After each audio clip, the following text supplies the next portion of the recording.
Hello बच्चों, let's read the question. The question says which of the following statement are correct? Option 1, pure sodium oxide is obtained by heating the mixture of sodium azide and sodium nitrite. Option B, global salt effloresces in moist air. Option C, potassium superoxide on heating with sulfur in an evacuated sealed tube yields potassium thiosulfate. Option D, gypsum dissolves in ammonium sulphate solution. So इस question को solve करने के लिए जो की concept हम use करेंगे वो है chemical properties of S block elements. अब एक एक करके हर एक स्टेटमेंट को हम एनालाइज करेंगे. तो हमारा अगर पहला स्टेटमेंट देखें तो पहले स्टेटमेंट में हमें ये बोला है कि pure sodium oxide is obtain by heating a mixture of sodium azide and sodium nitrite. तो ए स्टेटमेंट जो है उसमें बोला है pure sodium oxide. Sodium oxide होता है Na2O. तो देख लेते हैं Na2O को हम लोग प्रोड्यूस कैसे करते हैं. वैसे बहुत टाइप से प्रोड्यूस कर सकते हैं. One of the method is कि इसको sodium azide that is NaN3 plus sodium nitrate NaNO3 के साथ रिएक्ट कराएं, तब हमको मिलेगा 3 sodium oxide plus 8 nitrogen molecules. तो क्योंकि क्वेश्चन में नाइट्रेट नहीं नाइट्राइट दिया हुआ है, नाइट्राइट होता है, ये है नाइट्रेट, जबकि क्वेश्चन में दिया गया है सोडियम नाइट्राइट.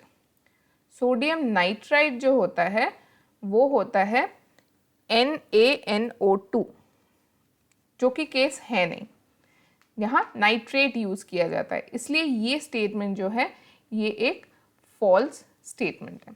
अब ऑप्शन बी पे आता है. ऑप्शन बी अगर देखें तो यहाँ बोला है global salt efflorescence in moist air. Efflorescence का मतलब ये होता है कि ग्लोबल सॉल्ट जो है वो वाटर ऑफ क्रिस्टलाइजेशन जो है वो गेन करता है अगर इसे मॉइस्ट सॉल्ट में डाल दे. तो ग्लोबल सॉल्ट क्या होता है? ग्लोबल सॉल्ट जो होता है उसका जो फॉर्मूला होता है वो होता है Na2SO4 plus 10 water of crystallisation, यानी डेकाहाइड्रेट ऑफ Na2SO4 होता है. तो ग्लोबल सॉल्ट को अगर हम मॉइस्ट एयर में रखेंगे तो क्योंकि इसमें वाटर ऑफ क्रिस्टलाइजेशन है इसलिए ये गेन करता है वाटर.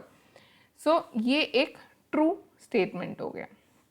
अब आते हैं हमारे नेक्स्ट स्टेटमेंट में. हमारा जो थर्ड स्टेटमेंट है वो हमें सी स्टेटमेंट, वो कहता है potassium super oxide on heating with sulphur in an evacuated sealed tube yields potassium thiosulfate. तो अगर हम पोटेशियम सुपर ऑक्साइड होता है KO2, पोटेशियम सुपर ऑक्साइड को हीट करेंगे सल्फर के साथ in an evacuated sealed tube, तो हमें K2SO4 मिलता है. K2SO4 पोटेशियम थियोसल्फेट नहीं होता, पोटेशियम थियोसल्फेट होता है. पोटेशियम थियोसल्फेट का फॉर्मूला होता है K2S2O3. अब K2S2O3 वहीं बन सकता है जहां रिएक्टेंट साइड में एटलीस्ट मेरा S2O3 आयन हो, जो कि है नहीं यहाँ.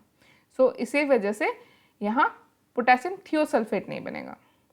सो this statement is also false statement. अब लास्ट में आते हैं हमारे स्टेटमेंट डी में. स्टेटमेंट डी में लिखा है gypsum dissolves in ammonium sulphate solution. तो जिप्सम क्या होता है? जिप्सम होता है CaSO4 2H2O. जिप्सम को अगर हमने अमोनियम सल्फेट सोल्यूशन में अगर हमने डिजॉल्व किया तो हमें क्या मिलता है? तो ये बिल्कुल डिजॉल्व हो जाता है अमोनियम सल्फेट सोल्यूशन में और हमें एक सॉल्ट मिलता है. ये सॉल्ट है CaSO4 NH4 2SO4, इसके साथ अटैच्ड होता है 2H2O. तो ये सॉल्ट हमें मिलता है. सो देयरफॉर ये जो स्टेटमेंट है ये एक ट्रू स्टेटमेंट है. अगर हम हमारे क्वेश्चन में फाइनली देखें क्वेश्चन का answer, so my final answer is option B and option D are true statement or correct statement. Hope you understood well. Best of luck.